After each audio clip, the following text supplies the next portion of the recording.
La doctora Viviana Hochman es psicóloga y PhD en educación, es directora del Magíster en Psicología Educacional de nuestra facultad. Tendremos 45 minutos para la presentación de Viviana mientras ello ocurre, ustedes tienen todas las posibilidades para utilizar el chat, generar un diálogo y hacer preguntas a Viviana porque ella estará atenta a lo que ustedes le vayan escribiendo. Les doy nuevamente entonces la bienvenida a todas y a todos. Muchas gracias, Viviana, y puedes comenzar cuando estés lista. Gracias, Carol. Buenos días a todas. Ya nos habíamos ido saludando progresivamente, así que voy a seguir con al tiro, voy a empezar. Quiero contarles que tenemos algunos momentos de interacción diseñados por el chat, así que ahí les voy a pedir como algunas preguntas. Pero quiero invitarlos a que pensemos en el cambio y en lo que ha pasado en este año y por qué mi propuesta es que la colaboración puede funcionar y puede ser una palanca fundamental para generar el aprendizaje que necesitamos en estos momentos de cambio e incertidumbre. Entonces, para hacer eso, quiero que hagamos este recorrido. Primero vamos a hablar sobre esto, sobre qué cambiamos, sobre qué es lo que ha cambiado y qué es lo que es la incertidumbre, qué es lo que nos genera la incertidumbre. Después vamos a hablar un poco sobre cómo cambiamos. Y vamos a mirar una manera muy particular de cambio que cambiamos cuando hay un conflicto de motivos. Ahí les voy a contar cómo vamos a entender motivos y qué es lo que vamos a entender por conflicto de motivos. Después entonces vamos a hablar de la colaboración y del poder de la colaboración frente al cambio. Y finalmente, dado que estamos en un ambiente de psicólogos y es la clase inaugural de psicología, la idea es invitarlos a pensar cómo los psicólogos desde nuestro rol profesional podemos aportar a instalar la actividad de colaboración para poder enfrentar este periodo de cambio e incertidumbre que estamos viviendo. Ese es el recorrido que vamos a hacer. ¿Ok? Entonces, primero, cambiamos. Entonces la pregunta es ¿qué ha cambiado? ¿Y cómo está la incertidumbre? ¿Qué es lo que ha cambiado en este momento? Acá a la mano derecha hay unas ilustraciones que ayudan a mirar este cambio, que son de Francisco Lea, que creo que es un gran ilustrador chileno y que ha hecho muchas ilustraciones que van mostrando cómo están las cosas. Pero ¿qué es lo que ha cambiado? Algunas de las cosas que han cambiado es que ahora andamos con mascarilla y tenemos que mantener distancia.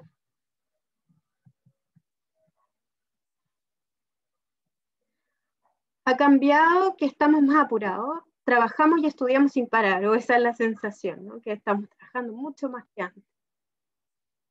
Ha cambiado cómo nos relacionamos. Y ha cambiado cómo nos comunicamos también. Las familias han cambiado su forma de interacción, de interactuar también. Han cambiado las formas de relación. Los trámites que hacemos ahora también son distintos y también ha cambiado la forma en que podemos enfrentar las cosas, en que podemos comprar incluso. Es una primera pregunta para el chat y para ustedes. ¿Qué cambios son los que más han afectado su vida cotidiana de este periodo? ¿Y cómo está su incertidumbre? ¿Qué incertidumbre les preocupa? ¿Qué es lo que están pensando? ¿Qué es algo que no saben cómo va a ser?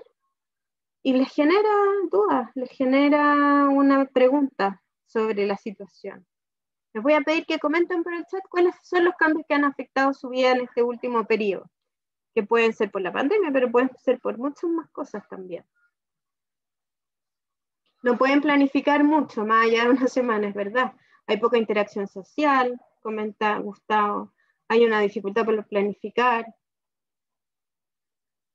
Es difícil conciliar la vida familiar y el trabajo, mucho más que antes, porque está todo en el mismo lugar, ¿cierto, Vale?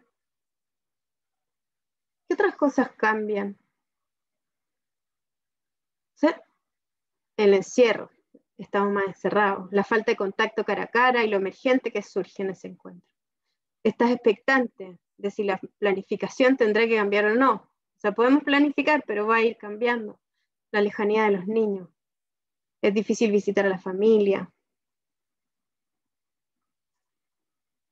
Hay una cosa, bueno, la incertidumbre tiene que ver con esto de la planificación, ¿verdad? Ya no tenemos espacios de silencio, las formas de aprender han cambiado, se echa de menos mucho, de menos juntarse y abrazarse, estoy de acuerdo, Jimé. Hay una cosa de cómo nos podemos relacionar ahora que ha cambiado mucho. La falta de actividades al aire libre, no contar con libertad para hacer cosas que eran cotidianas, como comprar, visitar amigos, hacer deporte, tener que vivir el día a día sin posibilidad de proyectarse. Tenemos más ansiedad, más encierro. Entonces, han ido cambiando muchas cosas con la pandemia, pero regularmente uno va viviendo cambios. Y la pregunta es, ¿cómo pensamos salir de esa incertidumbre que generan los cambios, de esa no planificación? O, como dice la Isabel, de la salud mental, esa angustia, esa ansiedad. ¿Cómo enfrentamos en general esa incertidumbre? ¿Cómo vivimos frente a ese cambio? Hay distintas maneras que nos hacen cambiar y eso también genera distintas reacciones frente a ese cambio. Entonces, la primera conclusión de la primera idea, que es que los cambios existen antes de la pandemia, esta nos ha ayudado a visibilizarlo y hacerlos más urgentes. Todos los cambios que se vuelven urgentes acá en el chat tienen que ver con cambios que han sucedido en la pandemia. Pero yo, desde que estudio psicología, que estamos en un mundo de constante cambio. Y estamos permanentemente en esa sensación de qué es lo que nos pasa con los cambios. Estos cambios que han pasado ahora nos hacen extrañar cosas más normales o más cotidianas. Entonces hay distintas formas en que podemos entender los cambios. Y eso también nos ayuda a pensar cómo enfrentamos los cambios. Una fórmula, y que es una forma bastante tradicional de pensar el cambio, es pensar el cambio es pensar el cambio de una manera lineal, entendiendo el cambio como una progresión de pasos hacia una meta. Tenemos un lugar al donde queremos ir o al donde podríamos diseñar ir y vamos avanzando paso a paso.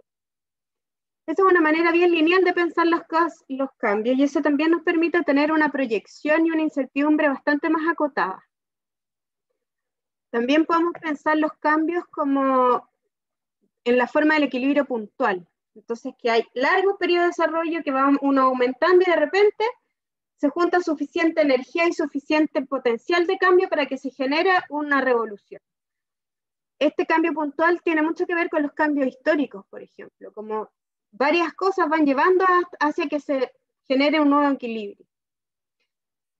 Y luego los cambios cíclicos tienen que ver con estos cambios que hay algo que puede ser la pandemia, pero pueden ser muchos otros gatillantes que generan un cambio de algo que se ha venido ya como anidando. Es un cambio que va a ir sucediendo y que va generando ciclos de cambio, porque son construcciones finalmente que son históricas. Históricas entendidas como que van pasando en el tiempo y en el espacio, y por eso finalmente termina generándose un cambio.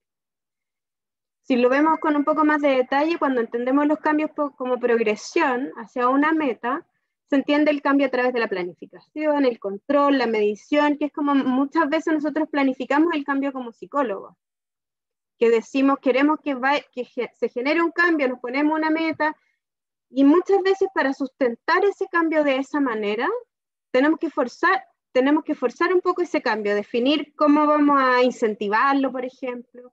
Pero muchas veces el problema es que nos encontramos con cierta resistencia porque es un cambio que se piensa de una manera demasiado más estructurada de cómo funcionan las interacciones.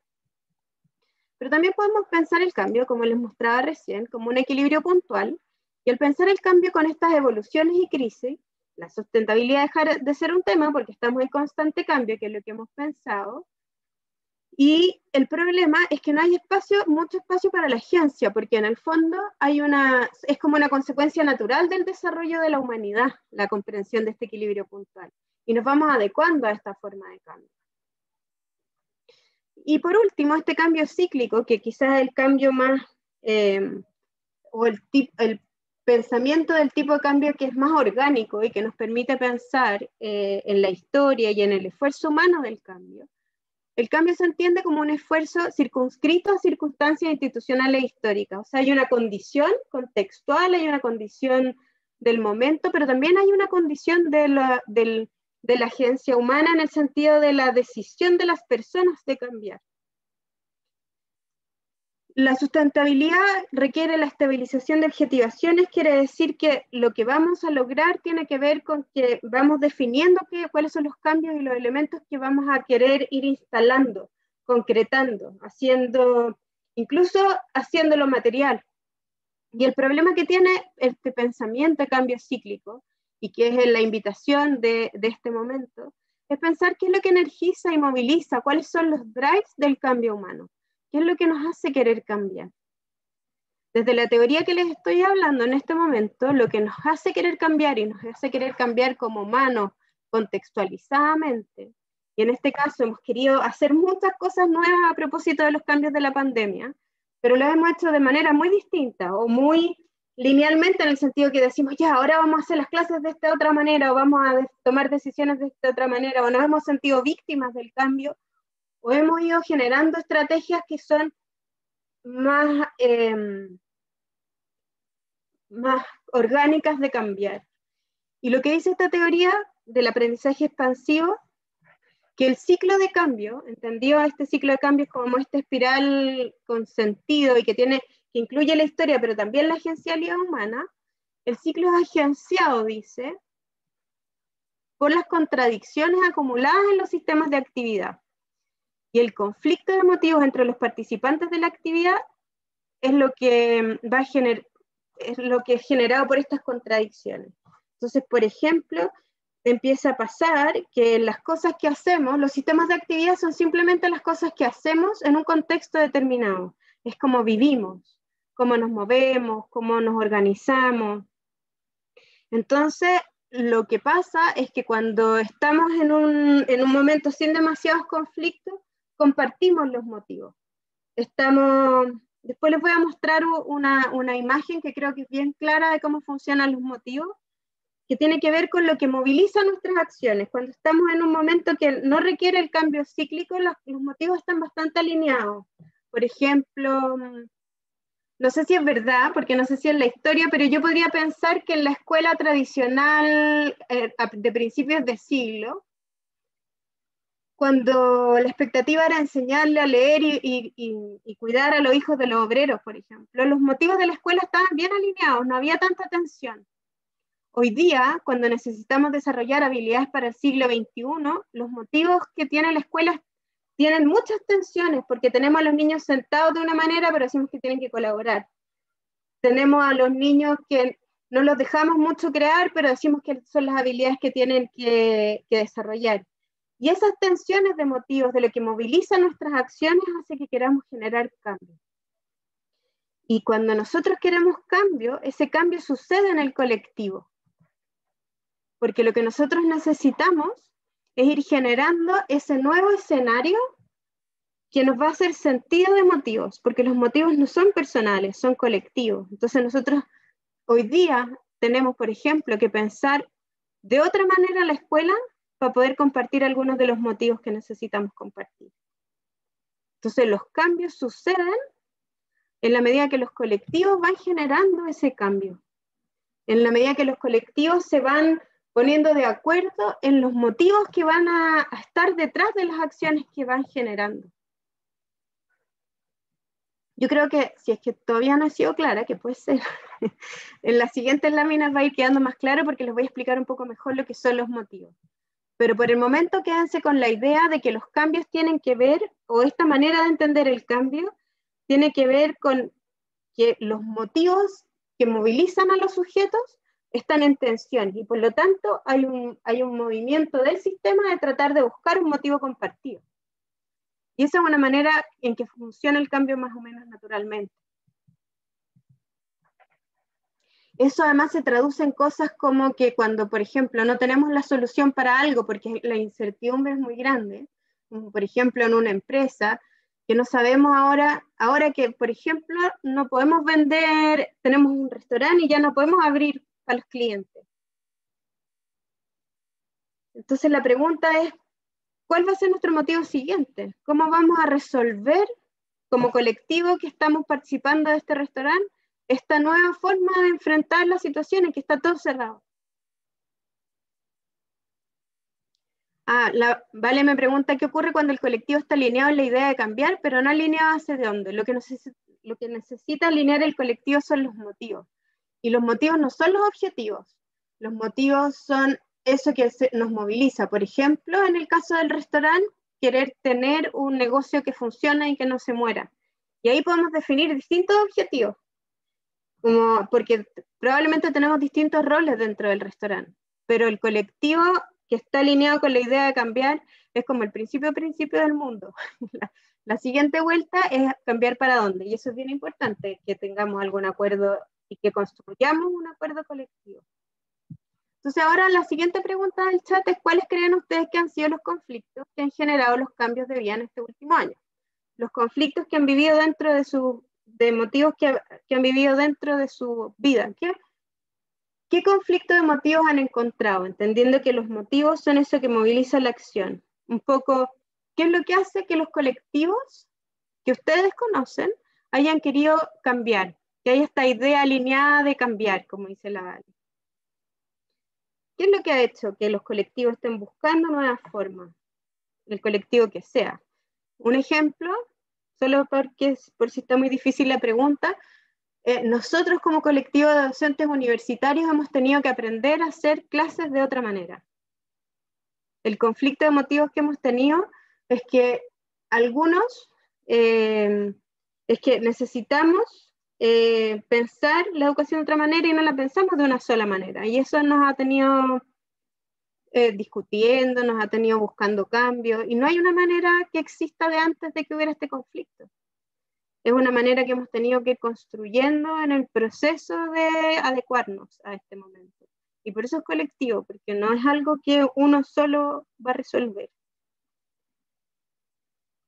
Entonces la pregunta es: ¿qué conflicto de motivos han visto o han vivido que ha ido generando cambios en el mundo donde ustedes se mueven, trabajan, conocen?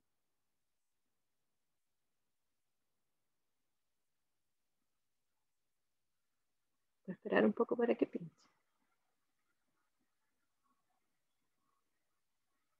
Pueden no pensarlo como conflicto de motivos, pero ¿cuáles son los cambios que han generado que haya movimientos comunitarios de cambio? Tengo otro ejemplo.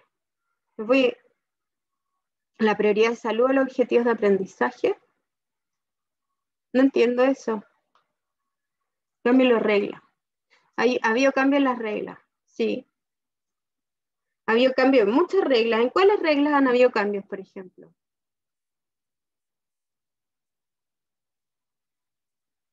En las reglas de cómo se hace en clase es una de las que en las formas de relacionarnos.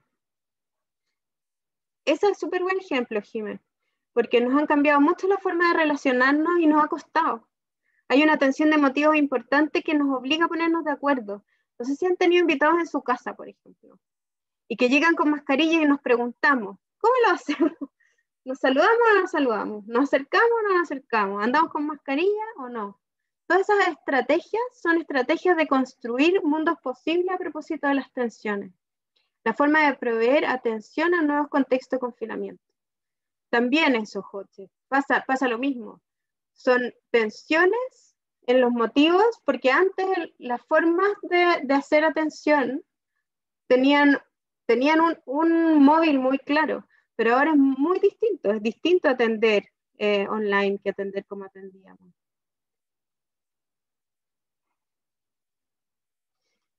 También hay una tensión entre los motivos de la calidad de la educación y de dar respuesta, y de que la educación es de la universidad, el llamado de la universidad, y eso es una tensión para nosotros, a ayudar a los cambios que se están sucediendo.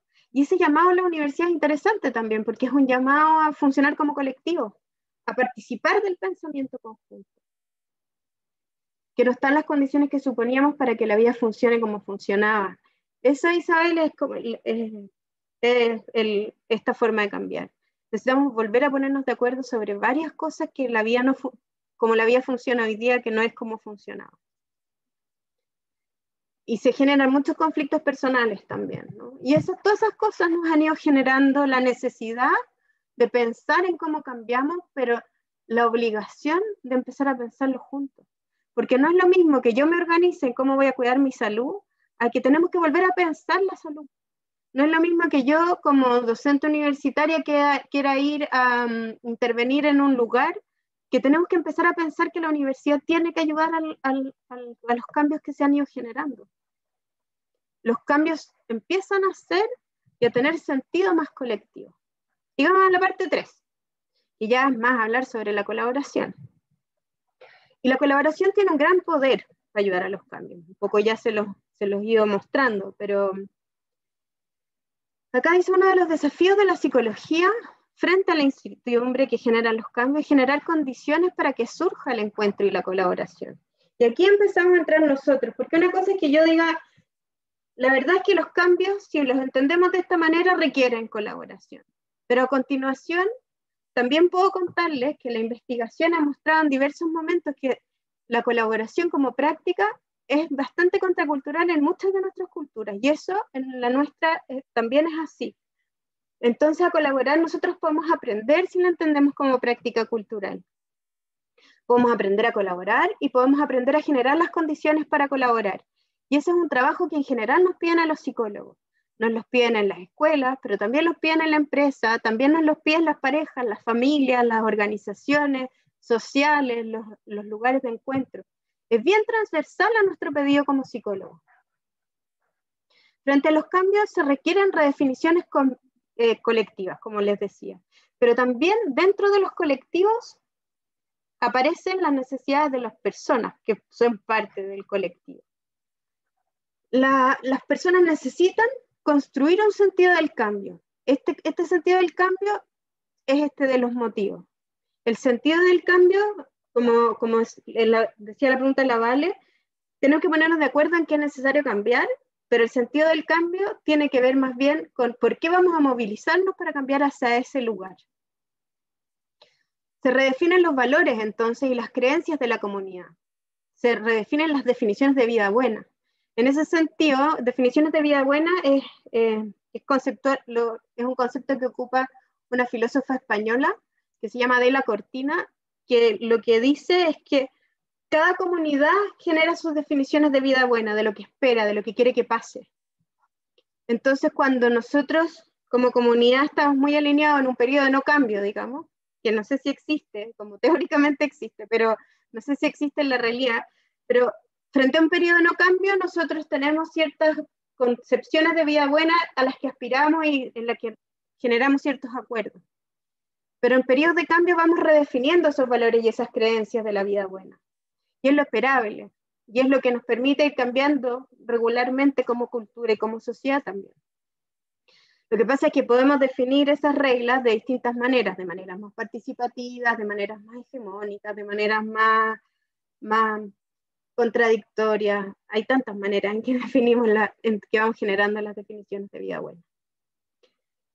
Entonces también necesitamos cambiar el cómo me reconocen y me reconozco en mi comunidad. Al cambiar toda la organización de mi comunidad, también cambia mi lugar en esa comunidad. Y gestionar el cambio, entonces, que es lo que nos tocaría como psicólogos, requiere conocer, comprender y comprometer a cada actor, tanto en sus mentes como en sus emociones, porque cada uno se va a meter en esta espiral de cambio, comunitariamente, pero también personalmente. Hay un texto que a esta altura en psicología educacional es bien clásico, que es uno de Fulan, que sacó el 2002, que es sobre cambio educativo.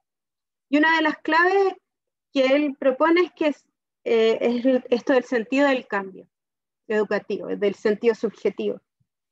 Y dice: el cambio, sea o no deseado, representa una seria experiencia personal y colectiva caracterizada por la ambivalencia y la incertidumbre, que es lo que hemos dicho hasta ahora, ¿no? Como que es una experiencia personal, pero también es colectiva, y también la solución es colectiva. Y a él le pone una nota de esperanza y dice que si prospera, sentimientos de seguridad, superación y éxito profesional se asocian, ¿no? Como el cambio tiene un sentido subjetivo que tiene esto de la incertidumbre y y del agobio también, de la incertidumbre puede ser, que se resuelve muchas veces de manera colectiva, pero que también tiene un correlato muy personal, y que también es un correlato muy personal en la previa al cambio. O sea, cuando nosotros hemos visto, cuando hacemos intervención educativa, por ejemplo, no es raro que haya muchos docentes, hay unos que quieren cambiar de inmediato, pero hay muchos docentes que no tan rápido,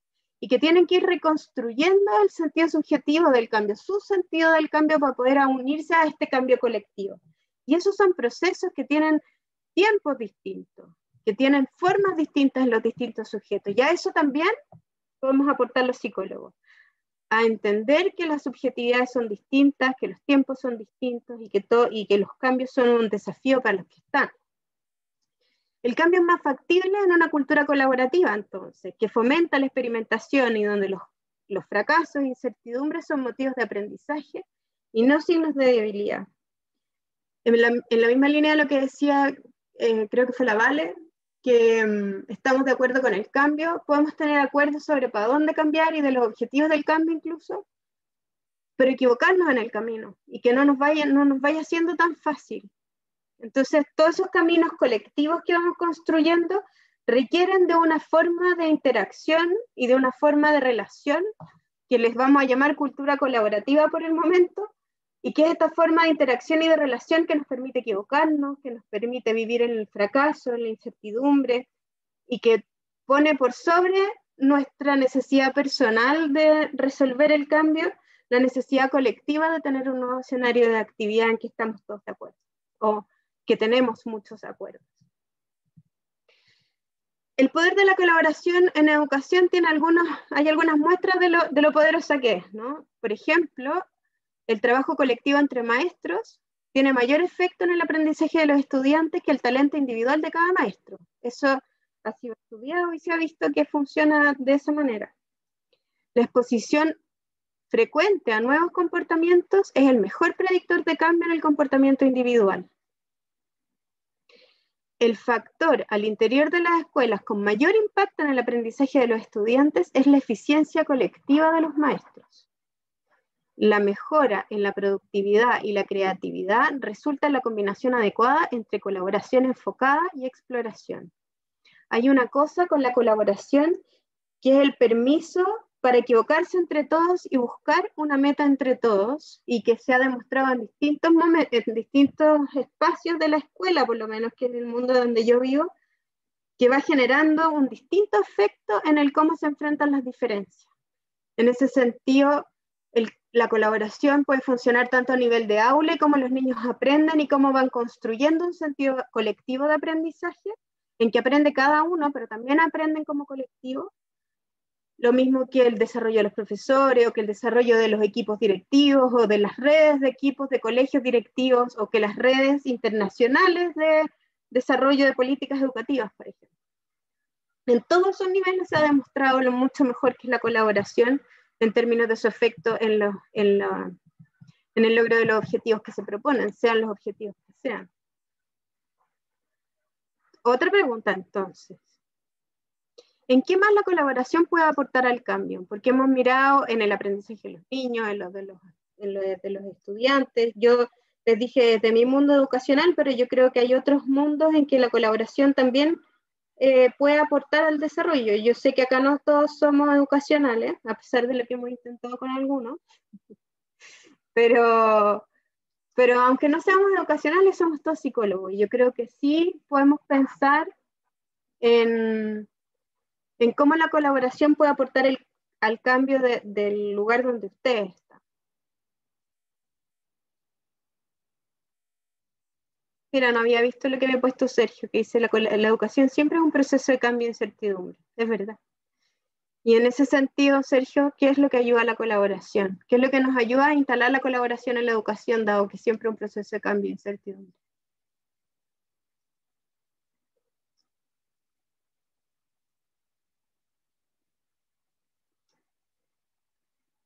Nos genera un sentido de comunidad. Aunque nos equivoquemos, yo creo que aunque nos equivoquemos en las soluciones que vamos dando, va generando sentido de comunidad. una cosa que hemos pensado muchas veces en distintos momentos es que las comunidades educativas todas están tratando de entender cómo ofrecer educación en este momento, en que está todo tan distinto. Y el sentido de comunidad y de soluciones compartidas es lo que más ha aliviado la sensación de las comunidades. Aunque se equivoquen en el sentido que no resulta, ¿no? También se van construyendo soluciones que generan más compromiso. Lo que decía Fulan, el sentido subjetivo del cambio se fortalece mucho, porque cada persona entiende por qué están haciendo lo que están haciendo y le hace sentido, se siente parte de la solución. Hace que los cambios sean menos estresantes, ayuda a alcanzar prácticas resilientes. De todas maneras hace que los cambios sean menos estresantes porque la responsabilidad se diluye también, o sea, se diluye en el buen sentido de la palabra, se comparte, para decirlo mejor. Quizás hoy es un momento de incentivar más el desarrollo de terapias grupales, puede ser. Permite alcanzar metas complejas y desafiantes.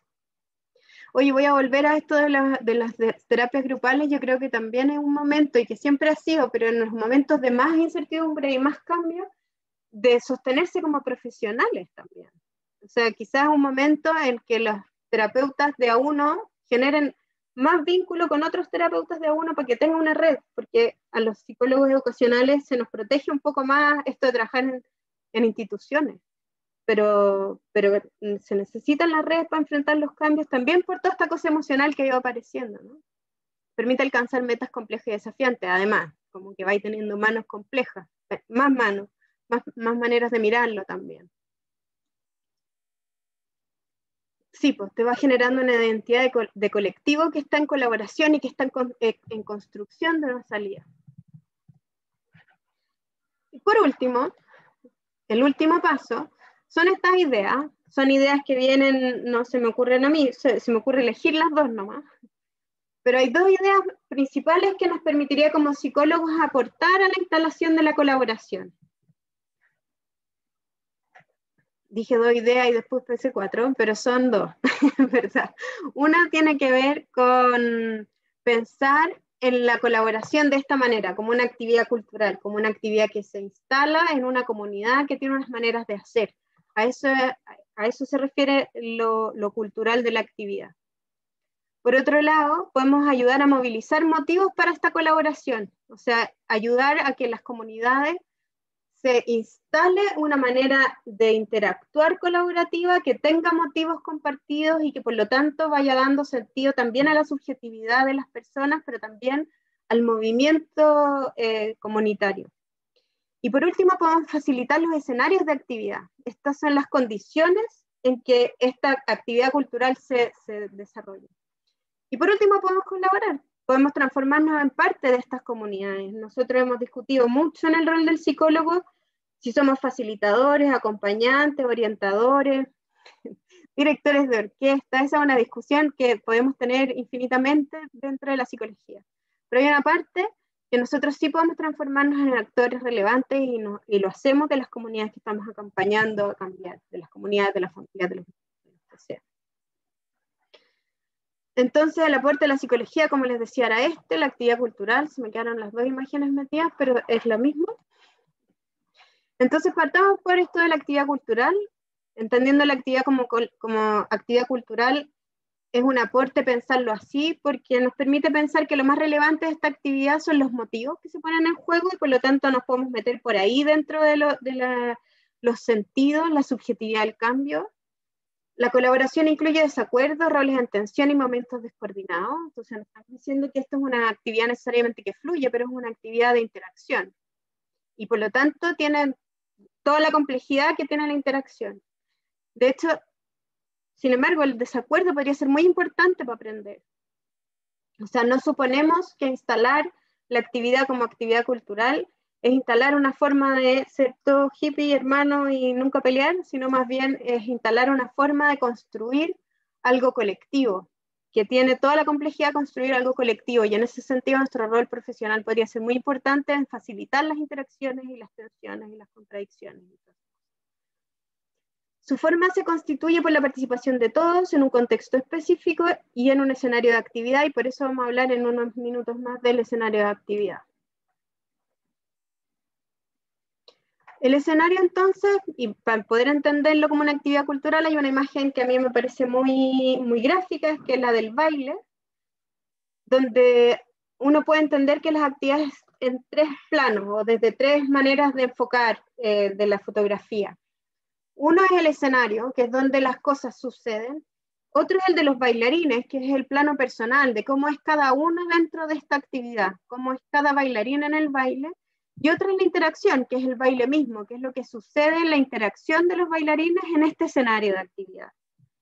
Ahora, lo que es muy importante es que todo esto cambia de acuerdo al cambio en cualquiera de los tres planos.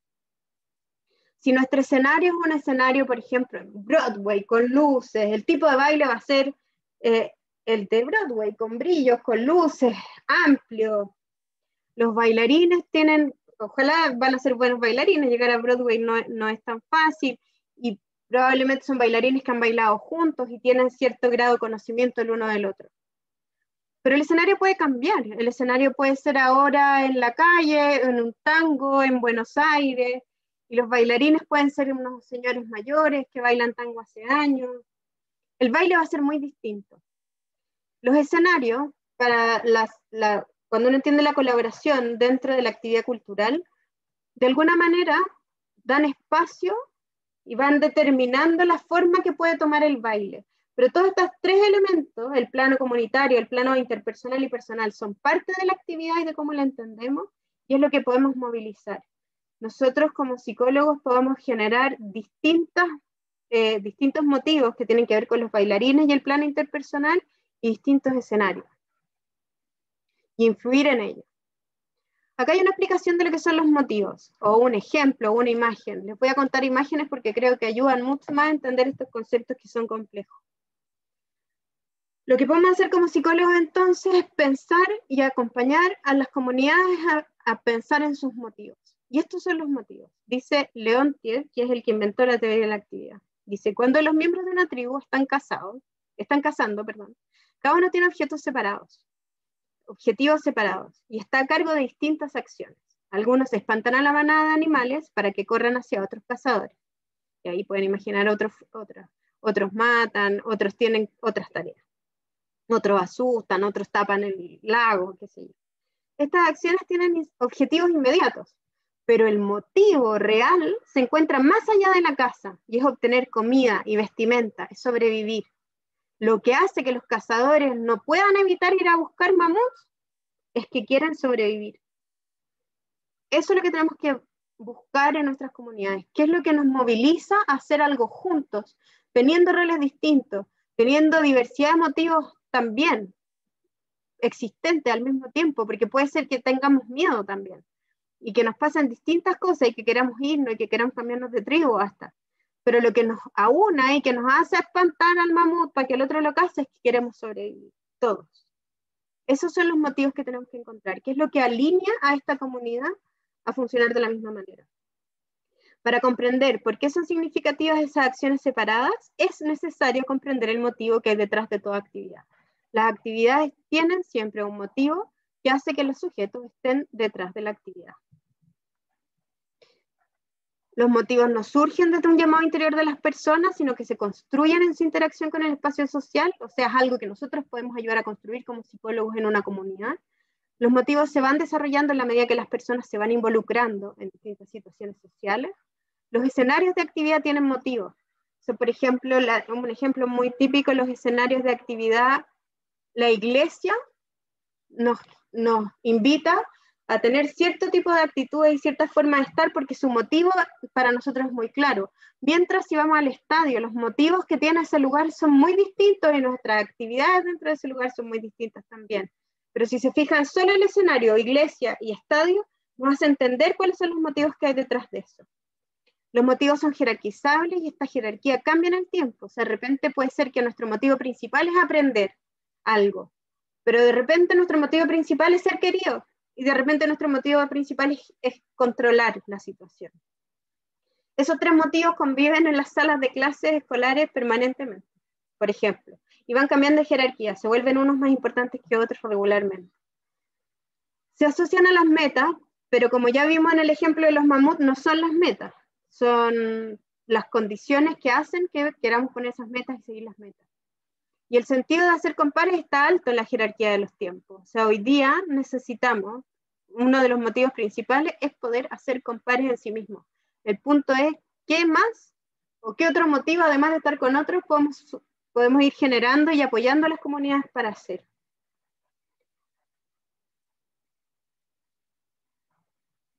Entonces, entendiendo que esos son los motivos, la última pregunta que les voy a hacer es ¿cómo se les ocurre desde su rol de psicólogos, desde su campo de acción actual, que puede ser siendo profesor, siendo psicólogo de colegio, siendo psicólogo clínico, cómo se les ocurre que pueden influir en los motivos de una comunidad?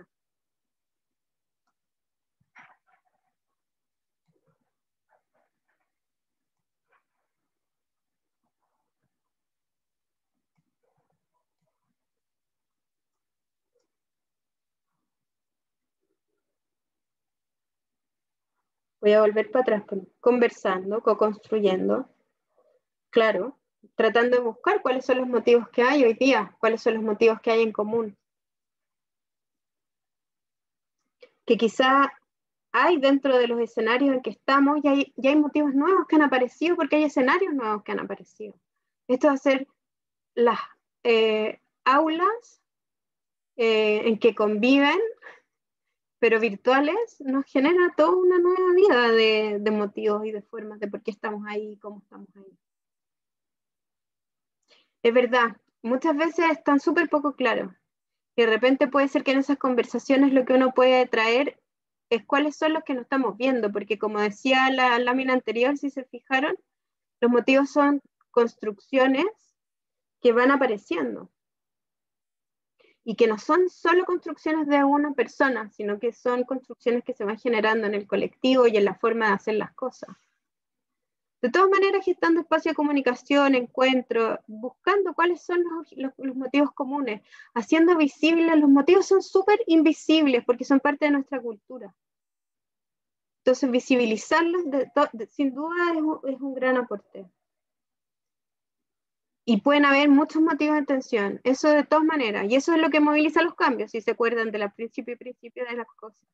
Hay muchas veces en que los motivos están conviviendo por mucho tiempo, a los que han estado casados, hay algunas tensiones que como que se sostienen por el tiempo, y te dices, ¿cuándo se va a sostener esto? Y se sostienen mucho tiempo, porque son motivos que no logran generar conversaciones todavía, y quizás nunca las logren, y van generando tensiones. Pero a veces es tanta la tensión que generan un cambio cíclico, como lo mirábamos antes. Es súper importante que se generen motivos que acerquen y nos junten con las personas de una manera diferente. Pero como salí al principio, hay esto nos ha cambiado la forma de interactuar, pero eso no quiere decir que seguimos teniendo las mismas necesidades humanas de interactuar. Sí, la atención de motivos también es intrapersonal porque no es personal, entonces al no ser personal, uno tiene es un ser social en distintas sociedades, entonces dentro de uno conviven todas las tensiones de los distintos espacios donde convive. Es súper interesante eso, porque tiene que ver con cómo se personifica ese aprendizaje, un poco cuando uno piensa en Vygotsky, que el aprendizaje viene desde afuera para adentro, esto es lo mismo, este marco teórico es vygotskiano totalmente, y dado que viene de afuera para adentro puede venir con muchas contradicciones porque de afuera es contradictorio, y eso se vive de una manera que pareciera personal, y tiene mucho de personal, pero también viene desde afuera. Sí, pues, ir generando conciencia de las tensiones y de los motivos ayuda, con eso podemos ayudar mucho. Y lo último, los escenarios de actividad delimitan la participación, que era lo que les contaba del Estado y la Iglesia. Voy a leer la segunda frase que creo que es mejor para poder explicar eso. Se entiende que el escenario contiene la acción de una manera ambigua. La Iglesia no dice, acá no haga ruido, acá rece. pero uno lo sabe. Esa es la manera ambigua. Uno sabe en los escenarios sociales y culturales donde uno habita cuáles son las reglas. De hecho, uno va a escenarios sociales y culturales que uno no habita y no sabe las reglas ambiguas. Y la embarra. Yo no sabía ir a un montón de lugares en otras partes, toda la relación de las patas peladas y de los ríos, si uno se puede mojar o no se puede mojar, si uno puede hablar o no hablar con alguien, o si uno puede acercarse o no acercarse a ciertos animales, a ciertos niños. Uno en su cultura entienda bien cómo funcionan los escenarios de actividad. Fuera de la cultura no lo entiende porque son condiciones ambiguas. Entendiendo eso, que es una condición ambigua, también podemos ir a hacer lo mismo que hicimos con los motivos, pero con los escenarios. Entender cuáles son esas reglas ambiguas, cuáles son esas condiciones, esos motivos ambiguos, y tratar de ponerles nombre, de movilizarlos. El escenario contiene las condiciones culturales materiales disponibles para los niños o para los adultos y está cargado de significados y símbolos. Y las concepciones de vida buena, que eran las que les contaba yo antes, se anclan en las normas y valores que están entretejidas en las diferentes tradiciones culturales y en las instituciones donde se vive la vida cotidiana. Lo que a nosotros nos parece que está bien está en nuestras normas y valores, pero hay contradicciones en eso. No todo funciona, no todo lo que nosotros vamos construyendo son cosas que estamos permanentemente en cuestionamiento, pero nos generan estas tensiones de motivos con las que convivimos y de repente se hacen invivibles y necesitamos generar un cambio. O las podemos hacer invivibles y la necesidad de generar un cambio. Eso también tiene que ver con nuestro rol de psicólogo, ¿no? Como actualizar a tal nivel las contradicciones que ya no podamos vivir con ellas como contradicciones. Y entonces, la pregunta que no les voy a hacer, sino que los voy a dejar con ella, es: ¿y ahora dónde se les ocurre que pueden colaborar? Y eso, después vienen unas referencias y a los que quieran seguir investigando sobre estos marcos de referencia para distintas cosas. Eso, muchas gracias. Muchas gracias, Viviana. Les pido disculpas, tuve que bajar la cámara porque incluso se me cayó el Zoom. Así es que, si te parece, Vivi, abrimos el espacio para recibir algunas preguntas. Sí, lo que quieran. Por favor, ¿quién tiene alguna pregunta para Viviana? Puede abrir su micrófono y dirigirse a ella.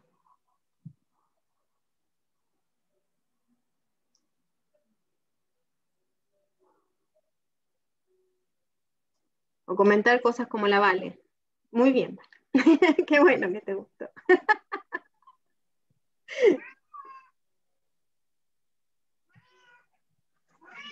Sí, yo tengo una pregunta, no sé si se escucha bien o no. Se escucha súper bien. Sí. Hola, hola. Hola, Sergio. Mira, súper interesante lo que nos comparte y me hace mucho sentido el rol de la colaboración, sobre todo en este periodo tan crítico o tensional ahí como lo fuiste describiendo. ¿Hay alguna consideración o elemento más propio de nuestra cultura que hayas visto o que pudiéramos también considerar al momento de traer la colaboración en esto?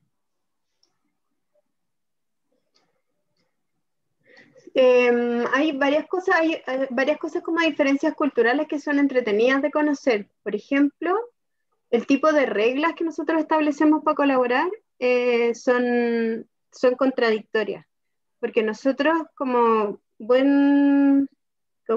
espacio latinoamericano hay hartas investigaciones que hizo la Bárbara Robó o que hizo Pablo Chabajay, de las diferencias en las formas en que se colabora en las distintas culturas. Y en las culturas más originarias, sobre todo en las culturas latinoamericanas, mucho de la colaboración tiene una forma que es más bien como biológica, o sea, como que no existe el líder, los dos ayudantes, que es la forma de colaboración más europea, más gringa y más escolarizada.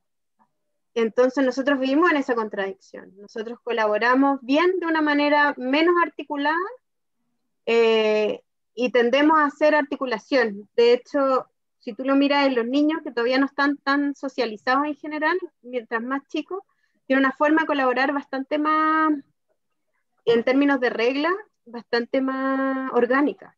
Más espontánea tal vez, no tan Claro, podría condicionada. ser como espontánea, pero en términos de cómo se organiza socialmente, hay como, desde la teoría de la actividad, hay varios factores que tienen que ver con la colaboración. Yo elegí dos porque creo que son los más definitorios. Uno son los motivos, pero también otros son los mediadores, que tiene que ver con cómo tú vas generando esas cosas, como por ejemplo, nosotros tendemos en el sistema educativo a decir, ya colaboren, sin generar demasiados mediadores de cómo vaya a hacer eso, ni cuál va a ser la conversación que vaya a tener, ni cómo, y que más bien que los medios materiales, los interventores tienen más que ver con dar buenas instrucciones de cuál es el sentido de la colaboración, que dar tantas instrucciones de usted va a ser el líder, que eso sí lo hacen algunos colegios, como que organizan, como definen mejor la organización social, el escenario en ese sentido.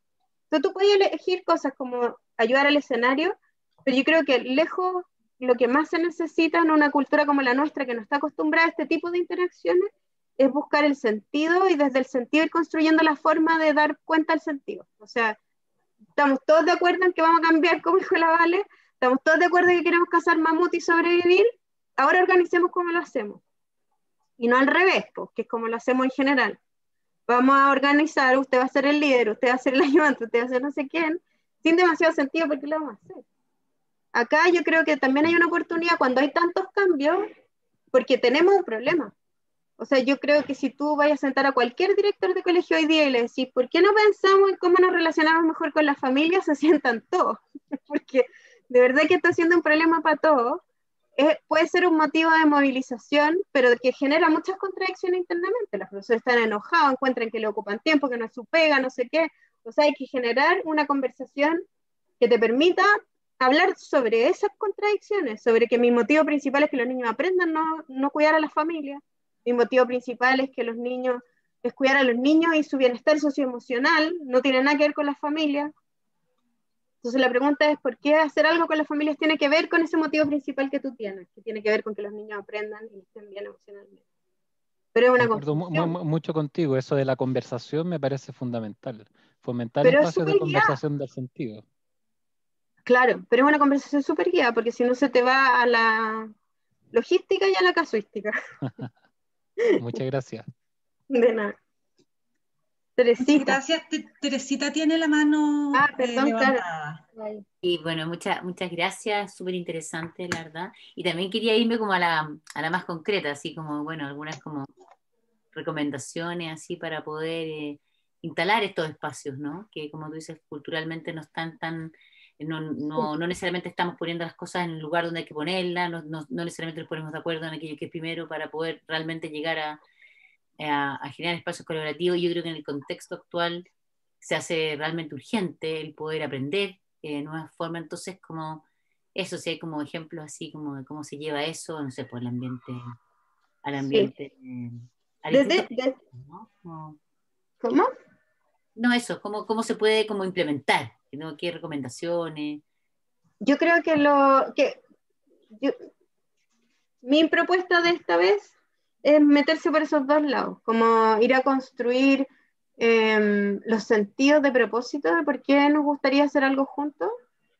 Y eso tiene que ver con, y para eso necesitas varios mediadores materiales pensando en guías que te permitan hacer la pregunta que es sobre eso y no sobre otra cosa. Y eso hay que pensarlo desde antes. Yo tengo un mono en la cabeza en este momento, entonces hay una cosa que tiene que ver con el mediador material, que es lo que te va a llevar al sentido, pero también cuáles son las condiciones de posibilidad de eso. Entonces, por ejemplo, uno podría decir, a nosotros nos gustaría que las familias vinieran a los colegios todos los días. Y no se puede hacer eso. Entonces la pregunta es cuáles son las condiciones que tiene la comunidad que es parte, cuáles son las reglas que tenemos y cómo nos organizamos, la organización social de la producción de esto que queremos lograr. El objeto de estudio de la teoría de la actividad es esa interacción entre todas esas cosas, entre las reglas, la organización social, los instrumentos que ocupamos y los motivos por los que nos movilizamos. Entonces, en el ejemplo del mamut, lo que queremos saber es qué es lo que queremos hacer, y ahí nos podríamos decir, ¿sabéis qué? A mí me carga cazar mamut, yo quiero ser vegano, como si fueran hoy día. Entonces, la pregunta, que si el motivo sigue siendo el mismo, es cómo nos organizamos para eso. ¿Cuáles son las condiciones que necesitamos? Y necesitamos reja porque los animales se van a comer las plantas, y necesitamos ir a buscar, ¿cómo se llaman? Como pepitas, semillas. Claramente yo no soy vegana, ni tengo huerta, pero en el fondo tenemos que generar las condiciones materiales para tener una huerta, ¿no? Porque lo que acordamos es que queríamos sobrevivir. Seguimos con el mismo acuerdo motivo, pero las condiciones materiales, y entonces nuestra organización social tiene que ser distinta. Nos tenemos que organizar de otra manera. Ya no tiene que espantar al mamut y el otro cazarlo, sino que ella va a regar y él va a cortar y yo ya no sé qué. O sea, como que eso también empieza a cambiar. Y concretamente eso se hace pensando qué es lo que queremos hacer primero en términos de motivos. O sea, ¿para qué estamos acá? Queremos enseñar, queremos...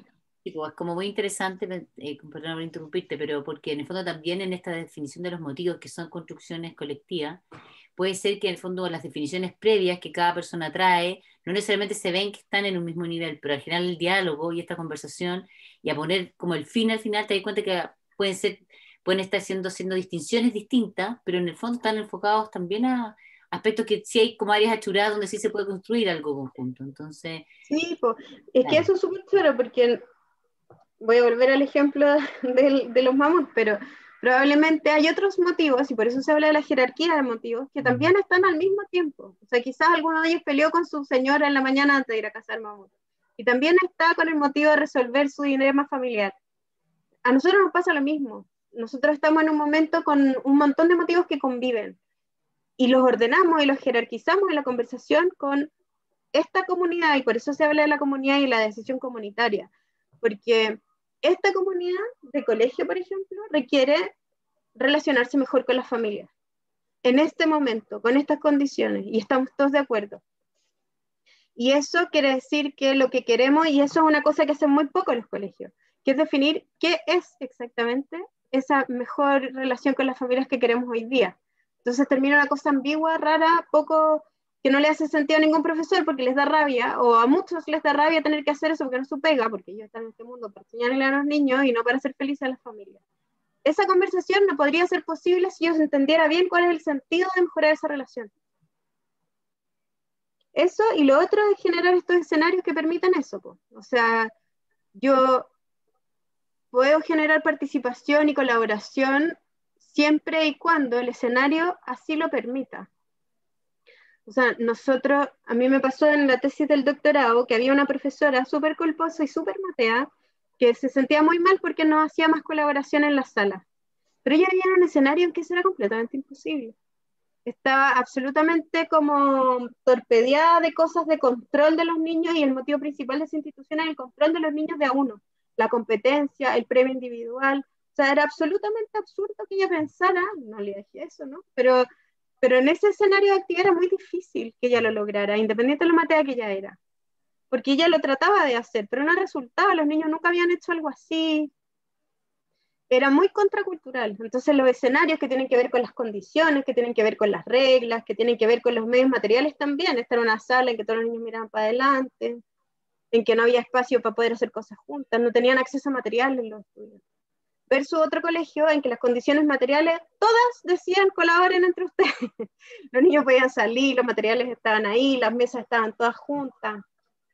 O sea, también hay unas condiciones de escenario, y en ese sentido nosotros también podemos hacer eso, que permiten la colaboración. No sé, en las cosas de profesores, el horario de reuniones, que el horario coincida, son cosas tan fome y simples, pero no coinciden los horarios, entonces, ¿por qué no colaboran los profesores de este colegio?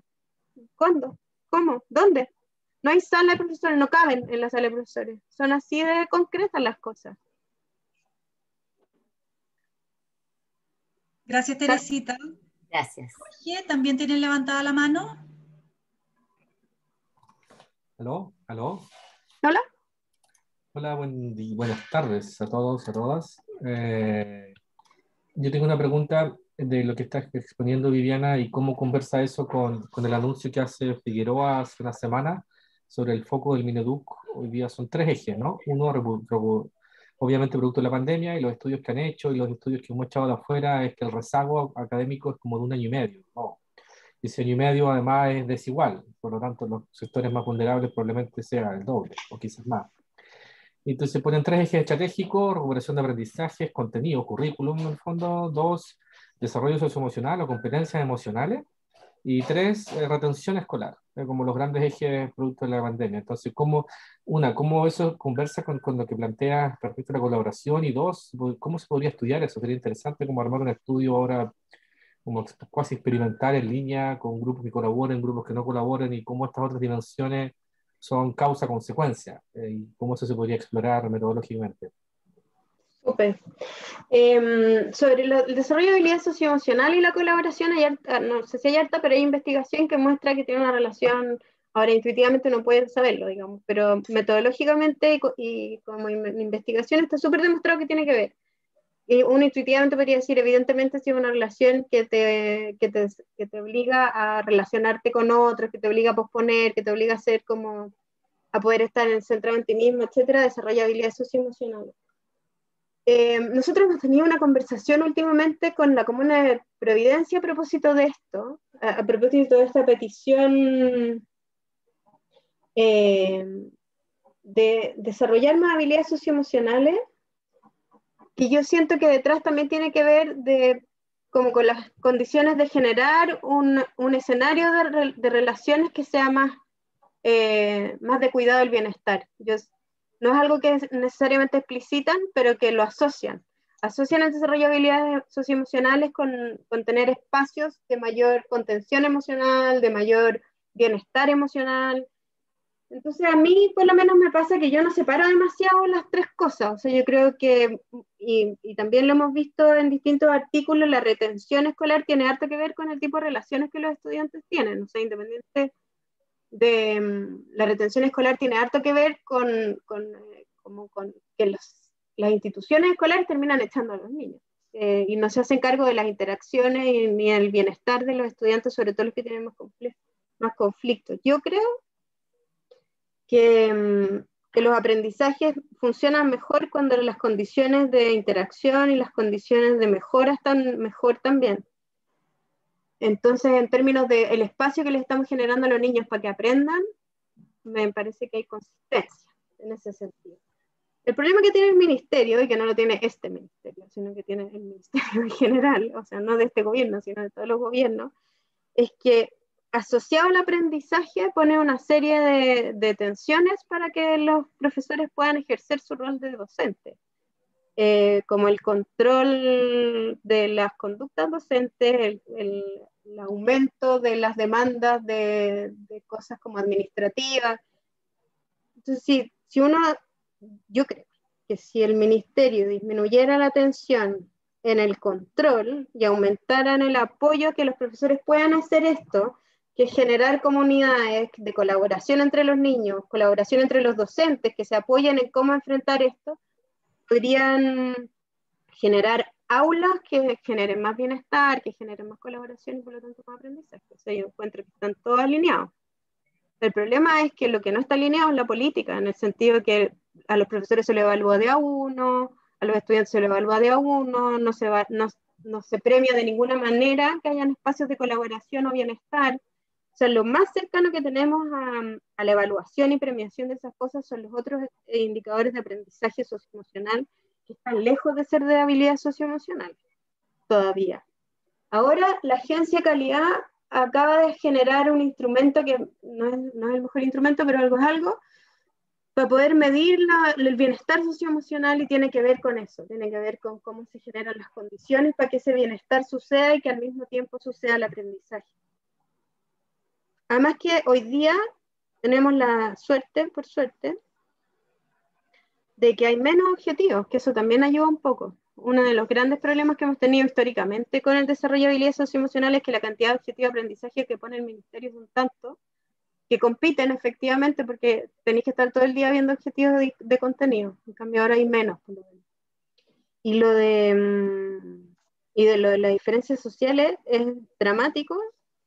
El otro día vi, eso es como reflexión, El otro día vi a una mujer que preguntaba, ¿cómo nos aseguramos que todos los niños de Chile tengan conexión y bienes materiales? Yo creo que hay unas condiciones materiales que no son suficientes para compensar si seguimos en esto, y de eso yo creo que hay que hacerse cargo también. Dice como un pensamiento hablado muy desordenado, pero haberte ayudado a la pregunta. ¿Hay alguna otra pregunta, comentario, aporte?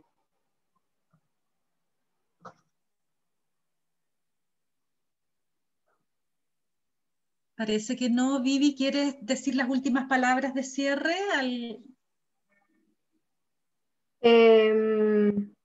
No me quedé pensando en lo de Jorge, porque yo creo que es una pregunta que nos hacen mucho los psicólogos vocacionales, que es cómo conversa todo esto, cómo conversa la colaboración, las habilidades socioemocionales y lo que finalmente exige el ministerio, que es aprendizaje de contenido. Yo creo que todo tiene que ver teóricamente, o sea, que tiene que ver el aprendizaje con la colaboración y con el bienestar. No solo el aprendizaje de contenido, el aprendizaje de cualquier cosa. O sea, lo que estamos haciendo ahora es, a propósito de que está cambiando el mundo, tenemos que aprender cosas nuevas. Y esas cosas nuevas las vamos a aprender en comunidad. De hecho, vamos a aprender, incluso en comunidad vamos a definir qué es eso que queremos aprender nuevo. Yo creo que eso pasa lo mismo ahora. Yo creo que los colegios están en una sensación de que tienen que aprender más sobre lo socioemocional, sobre la colaboración, sobre el bienestar, que antes de la pandemia. Y nosotros tenemos que ayudar a que como ese pequeño fuego que empezó a surgir se prenda, porque yo creo que para los psicólogos vocacionales hace mucho rato eso es importante, pero para las comunidades está siendo más importante que nunca. Así que eso, creo que hay una oportunidad para nosotros ahí importante, pero poco resuelta, pues, porque las políticas finalmente atornillan harto al revés. En términos de los elementos que yo les decía, el escenario de actividad, cuando uno lo mira en términos macro, es súper contradictorio. O sea, las condiciones que definen los gobiernos desde el nivel central para el aprendizaje son restrictivas de otras cosas, de colaboración, porque necesitan tiempo, porque necesitamos aprender a colaborar, porque no sabemos tanto. Entonces necesitamos generar ciertas condiciones que son difíciles de generar con estas políticas contradictorias. Pero creo que hoy día hay una oportunidad de cambio porque hay una tensión de motivos que no había habido antes en eso. Así que nada, pues. Valeria levantó la mano. Se fue para allá. Sí, no, a propósito que del cambio empieza por casa, como se dice por ahí, sería interesante si el equipo en el fondo de docentes también de la universidad pudiéramos tener más espacios para compartir estos motivos que nos llevan en el fondo a estar en la universidad, a ser psicólogos educacionales, a concebir el famoso rol del psicólogo educacional, que también es tan ambiguo y que hace que los motivos sean tan diversos y a veces tan inconexos. Sería fantástico que tuviéramos, claro, como espacios de conversación tal vez no tan formales, sino que un poquito más desde la lluvia de ideas y desde eso, desde compartir nuestros propios motivos personales, propios motivos profesionales y cómo generamos un motivo colectivo en el fondo como equipo de profesores y psicólogos educacionales UDD. Me gusta tomar... ¿Cómo se dice esa cuestión cuando uno corre en las maratones y le pasan un palo? La posta. La posta. Me voy a tomar la posta. Me voy a citar a esa reunión. Y te puedo colaborar en la posta. Muy bien, excelente. En realidad se llama el testimonio, pero el tipo de carrera es posta. El testimonio. Eso, sí. Carol, esa era la palabra que estaba buscando y no encontraba, porque palo definitivamente no es. Bueno, ha sido una charla exquisita, súper interesante, muy participativa. Te agradecemos nuevamente, Vivi, por aceptar la invitación que Cami te hizo. Agradecemos a todas y a todos por estar esta mañana presente aquí y los dejamos invitados para futuras actividades académicas que vayamos desarrollando. Un abrazo para todas y para todos, cuídense mucho y bueno, hasta la próxima ocasión. Muchas Chao, gracias, muchas gracias. gran actividad. ¿Qué es esto?